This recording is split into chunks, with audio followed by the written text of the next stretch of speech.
Hello everyone, this is my review of set 40658 Millennium Falcon Holiday Diorama. This set has 282 pieces and retails for $30 in the US. This set has 3 minifigures and 2 characters, so 5 characters I guess, so let's get into them. Our first minifigure is Ray Holiday. She has no printing on the legs, but she does have a great holiday sweater here, and some great back printing there, and the sweater is of like the Millennium Falcon like jumping to hyperspace. We have a not yellow, but like not green lightsaber, like a little bit in the middle. So at least it's not green because she has a yellow lightsaber. I'm glad that they at least gave us that. But anyway, she has a black hilt, which that's accurate to episode 9. And she has the Rey head and the Rey hairpiece. And although I do not particularly like Rey, I think LEGO does a great job representing her. So I don't like Rey, but I think LEGO knocked it out of the park for Rey, other than maybe some printing on the legs, like for the holiday special, which I believe this is based off of. She has her robes, so other than maybe little leg printing, it's pretty good. Our next minifigure up is Finn. This time he has a blue lightsaber. He has some printing on the legs for like his blaster holster there, and a belt there.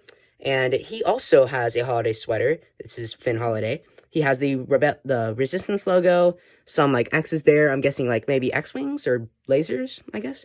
And then some other stuff, or maybe it's just stitching, I guess. I don't know. We're going to go with stitching. And he has the the Finn head on this side and the other side. And he has this little, somewhat spiky hair that they've used for Lego City. And I think for Finn, this is a great representation of him. And I'm glad they gave him the blue lightsaber. And let's get to Chewie. Our next minifigure up is Chewbacca. Now, he really does look good. There's nothing bad about him. He has great printing on the legs. Again, I wish LEGO would give us some printing on the arms, or like maybe a little bit of fur. But, of course, he has the regular brown torso there. And, again, no arm printing. Maybe a little bit of fur would make him nice. And the regular Chewbacca mold, which still looks good. And I'm pretty sure they've been using this for, like, maybe 10 years, a decade, I guess. But not too long, but long enough to be good.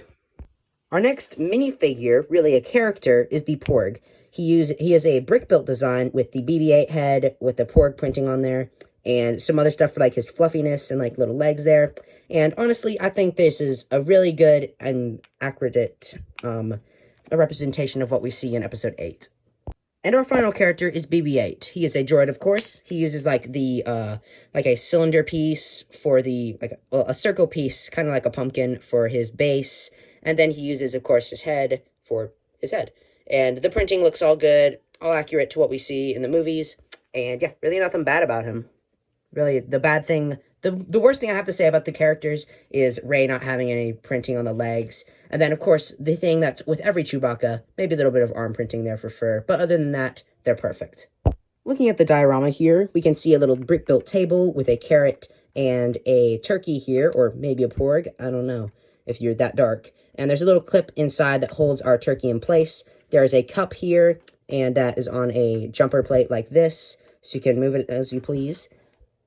Over here, we have a brick-built Christmas tree with some, like, ornaments on it and little snowflake for a star. Also, I just want to mention that, like, the bottom, like this, the black is like the floor that you stand on in the Millennium Falcon, and, like, this is, like, underneath it, and it's, like, supposed to, like, look like it has, like, been taken out of the Millennium Falcon, so that's why it's not, like, a perfect square or a perfect circle.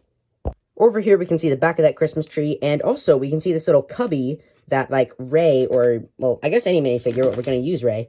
A minifigure can sleep up here. You can just sit him right here. And as you notice, she doesn't have her lightsaber. And you'll notice down here, there's these little clips. And we can actually take not just Rey's lightsaber and clip it in here, but we can also take Finn's lightsaber and clip it in here. Because they don't need it, because there's no one to really fight in this set. So therefore, we have a way for them to use their lightsabers. We'll store them.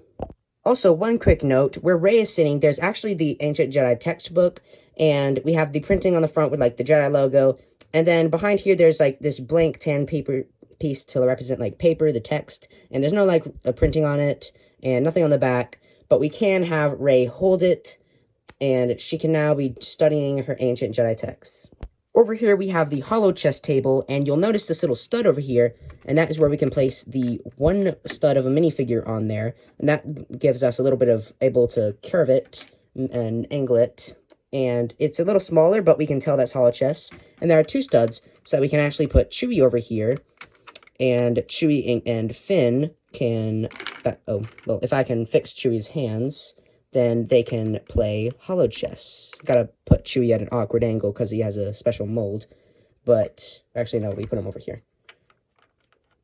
We fix Chewie, and then we put Finn there. And now they can have a hollow chess battle. Behind Chewie and Finn, we will see a snowflake. And to the right of the snowflake, we can see a great brick-built doorway here for the Falcon. And there's actually a jumper tower right here where you can actually place Rey. Now, all over the sets, there's actually, like, jumper tiles. So, I guess if you wanted to, you can move the table over here. Like, it's supposed to go there, but you can move it if you wanted to. And all these people can be put on different studs. And you can just have them all doing random stuff throughout the Falcon. Even the Porg and BB-8 can join in on the fun.